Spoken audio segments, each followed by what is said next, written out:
interesting to hear her say that she campaigned as a Conservative and she's going to govern as a Conservative. Now, that will be a refreshing change after Boris Johnson, who won in a landslide, but then he became a Green in government. He instituted the most radical green policies, and the energy crisis in the UK is enormous. Bills have soared to such a point that so many people are in energy poverty now.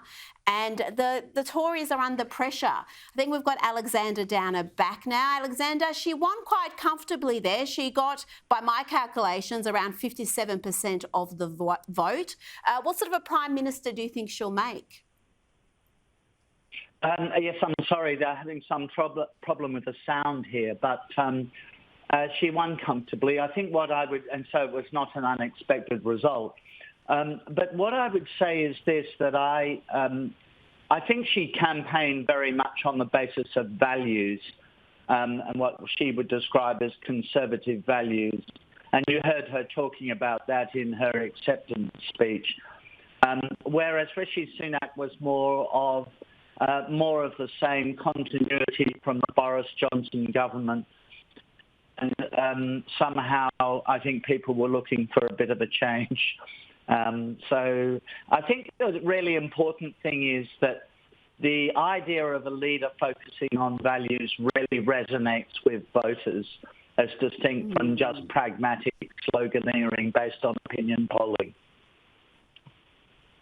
Oh, absolutely, particularly after some of the flaky leadership they've experienced in recent years. I think having a conviction politician who's principled in her beliefs, but I mean, she's copped criticism for flip-flopping on issues as well. But the country there right now is facing an energy crisis and an illegal immigration crisis. Liz Truss has vowed to pull back from some of Boris Johnson's climate change policies, suspending green energy levies, for example. Do you think she can do something meaningful about the crisis that's gripping the country right now? Well, what I think is that the problem is that she talks about abandoning tax increases, increasing spending, getting rid of the green energy levy and so on. It sounds all good, but it has to be paid for. And so the real question mark is whether her maths add up. But of course it was the same with Rishi Sunak, although his promises were a bit more modest. But the UK has a lot of debt. The government runs a very large budget deficit. They spent a huge amount of money on lockdowns and the pandemic.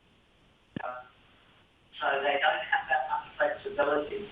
So her success is going to depend very much on her capacity to fund all of these promises she's been making. Alexander Downer, thank you so much for your insights tonight. We do appreciate them.